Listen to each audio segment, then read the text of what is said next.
आता चिडचिड मी म्हणलं तसं राग जो आहे ही नैसर्गिक भावना आहे.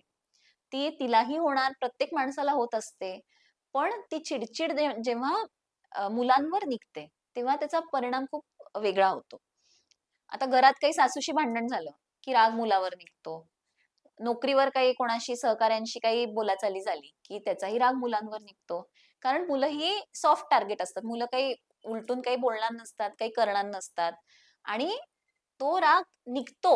तो निघाल्यानंतर त्या स्त्रीला त्याविषयी गिल्टही वाटतं, की मी चुकीचं केलं. मी हा राग काढायला नको पाहिजे होता. तो तर माझा मुलगा तो खेळत होता नुसता. माझ्याशी खेळ म्हणत होता किंवा काहीतरी मस्ती करत होता. पण एवढा टोकाचा राग मी नको करायला पाहिजे होता.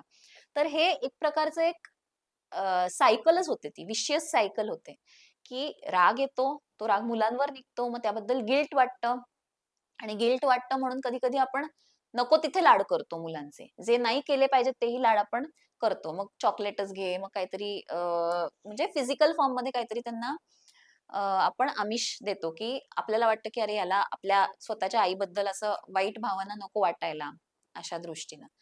तर हे चक्र कुठेतरी थांबायला पाहिजे. पहिली गोष्ट आपल्याला जर तणावामुळे आपला असा उद्रेक होत असेल, तर ते ताण-तणाव कमी करायला आपण काय करू शकतो? आपण कशाप्रकारे आपल्या आयुष्याचं नियोजन करू शकतो? कुठल्या गोष्टी आपण थोड्याशा आउटसोर्स करू शकतो? की काही गोष्टी घरच्यांना आउटसोर्स केल्या, मुलांना ने-आण तुम्ही आजी-आजोबांना आउटसोर्स करू शकता किंवा मुलांकडे बघणं, मुलांवर संस्कार करणं, हे आजी-आजोबा घरात असतात ते करतच असतात.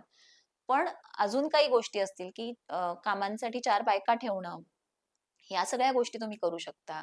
त्याचबरोबर जर डिप्रेशन असेल, तर त्याच्यासाठी सायकियाट्रिस्टकडे जाणं, मनोविकार तज्ञांकडे जाणं आणि त्यावर योग्य ट्रीटमेंट घेणं हे खूप आवश्यक आहे.